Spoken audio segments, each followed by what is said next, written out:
Hello kapapay. Ngayon nga ay magugulay na naman tayo. Ayan o.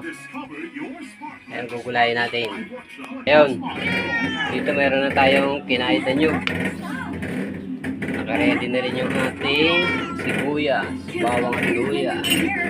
Pansahog natin o.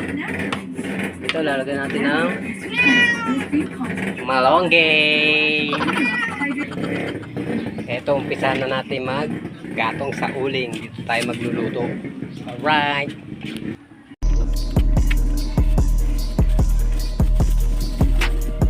Okay.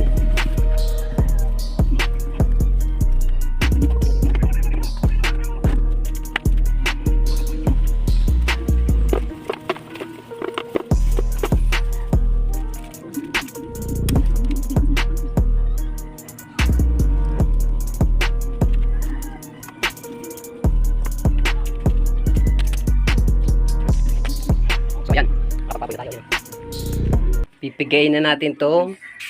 Kinayod natin. Ito na, umpisa na natin.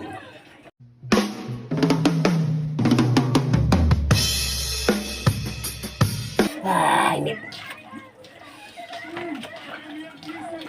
Sinama natin yung sabaw ng niyog.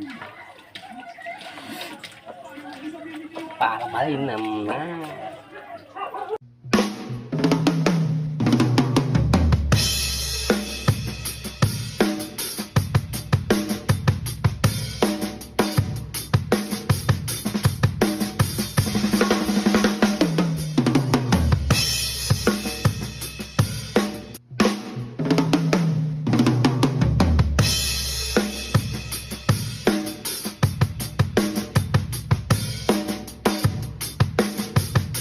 Naman ay ilalagay na natin yung ating mga ricado.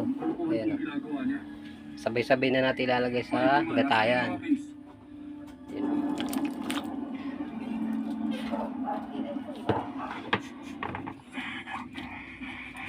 Alright. Lagyan muna natin ng kaunting asin. Ito. Yan, pwede na yan. Lagay. Salang na natin. At nagbabaga na yung ating kalaan. Lutong Bicolano lang tayo. Direktahan ang lagay. Oh. Ganyan ang luto sa Bicol. Direktahan lang yan. Tapos halo-haluin lang natin yan hanggang kumulo. Ganito lang yan. Oh. Ayan.